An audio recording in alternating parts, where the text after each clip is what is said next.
Quase 2 anos de incertezas, muitas perguntas e poucas respostas. O empresário José Vanderlei Correia foi morto dentro da empresa em que era dono. Isso foi em dezembro de 2016. Ele estava com o filho mais novo lá no local, que fica em Pinhais, na região metropolitana, quando foi surpreendido. Foram momentos de desespero. Ele recebeu pelo menos 15 tiros. A intenção era fazer com que ele não resistisse. E ele não resistiu. O filho, na época com 16 anos, ficou preso no escritório da empresa com as luzes apagadas e permaneceu lá dentro até a saída dos assassinos. Apesar disso, o adolescente não conseguiu identificar nenhum dos suspeitos. Depois do crime, as primeiras informações davam conta de que teria sido um assalto. Mas o crime pode ter sido cometido por alguém muito próximo da vítima.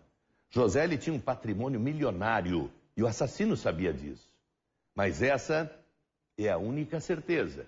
O que não se sabe até hoje é quem matou o empresário. Teria sido alguém da família? É exatamente isso que um dos filhos do José, da vítima, quer saber. Ele ainda tem sede de justiça e busca mais informações que possam identificar as pessoas que mataram o pai de uma forma tão cruel. A reportagem é da Ellen Anacleto. Confira.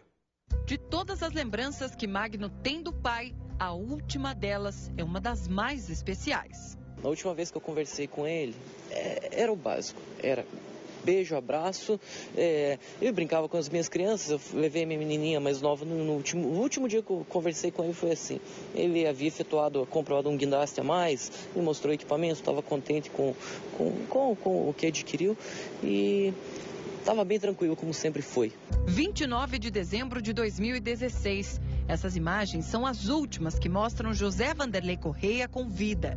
O empresário estava dentro da própria empresa quando foi surpreendido por 2 homens armados. Quando o primeiro deles aparece, José reage e luta com o bandido que dispara.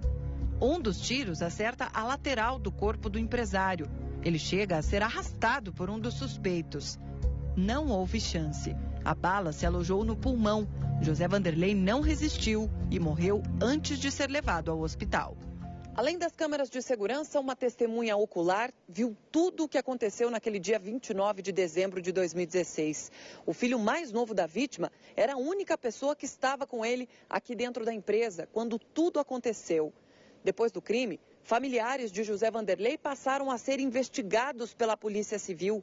Mesmo assim, 1 ano e 3 meses depois do crime, o filho tem muitas perguntas e nenhuma resposta. Na primeira delegacia, quando eu perguntei as filmagens, a imagem dos moradores das empresas ali da mesma rua, da JF Guindastes, o investigador me respondeu que os moradores não quiseram entregar essas filmagens.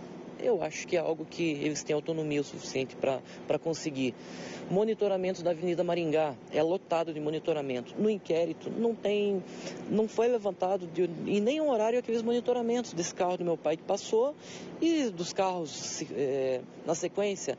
Tem os radares de Curitiba e o mais próximo é Vitor Ferreira do Amaral, mapeando apenas a placa do carro do meu pai e de alguns parentes e alguns agregados de parentes e assim por diante, entende? Então a investigação de qualquer forma foi mal feita. José Vanderlei era proprietário de uma frota de guindastes. Durante 20 anos, no trabalho direto com as empreiteiras, construiu um patrimônio considerável.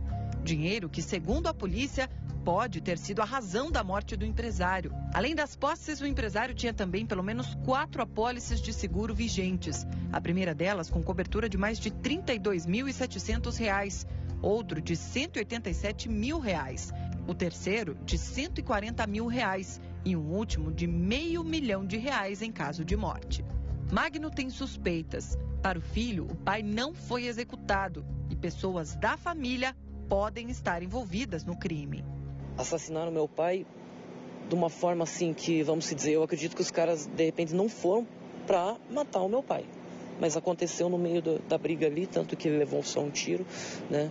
E então eu acredito sim num possível sequestro por interesse financeiro, nada levaria do contra, vamos dizer. Um assalto não. O meu pai tirou, infelizmente, todo o patrimônio do nome. O meu pai fez apólices de seguros que nunca existiram, e isso, com certeza, eu acredito assim que encheu o olho de alguém. Como existe desconfiança do meio comercial, existe de negócios que foram mal feitos, entre aspas, porém nada do que está apontado a nível de investigação. Pelo menos 30 testemunhas foram ouvidas. Entre elas está a primeira mulher, com quem mesmo já separado, José continuava casado no papel. Em um dos depoimentos, a filha dele, Nádia, afirma que a irmã Silvia já havia roubado o pai e não se entendia com ele. A jovem disse ainda que o filho Magno também teria roubado mais de R$30 mil do pai. Nossa equipe voltou até a empresa de José em Pinhais, na Grande Curitiba. O negócio agora é administrado pelo filho mais velho, Wagner. Tentamos contato.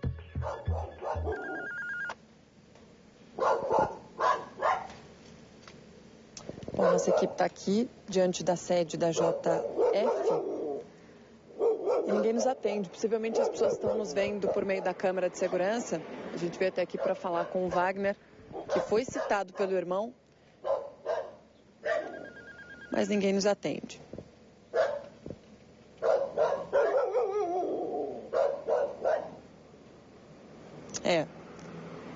Efetivamente, certamente o pessoal da recepção nos viu pela câmera de segurança aqui na entrada, reconhecendo a equipe.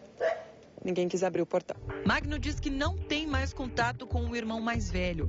Ele estranha que grande parte da família parece não buscar a solução para o caso. Durante 9 meses, as investigações ficaram a cargo da delegacia de Pinhais, aqui na região metropolitana de Curitiba. Nesse tempo, a polícia levantou várias linhas de investigação, mas 2 delas chamam a atenção. A primeira seria referente a um desacordo comercial de José Vanderlei. Já a segunda tratava do grande patrimônio deixado pelo empresário, avaliado em mais de R$20 milhões. O filho reclama que, mesmo com tantos indícios, as investigações não avançaram e os trabalhos da polícia ainda não chegaram ao suspeito do assassinato. Desde setembro, a Divisão de Homicídios e Proteção à Pessoa de Curitiba é responsável pelas investigações. O novo delegado responsável pelo inquérito diz que são várias as linhas de trabalho. A primeira, mais óbvia, que é a questão de um homicídio. E nós estamos realizando os levantamentos de inteligência no sentido de verificar se alguém da proximidade da vítima teria interesse na sua morte, telefones, antenas utilizadas na época, enfim, são métodos de investigação. Uma segunda tese que se aventou também e que está sendo checada pela polícia é a tese de um suposto latrocínio. Óbvio que não descartamos nenhuma hipótese, apesar do prazo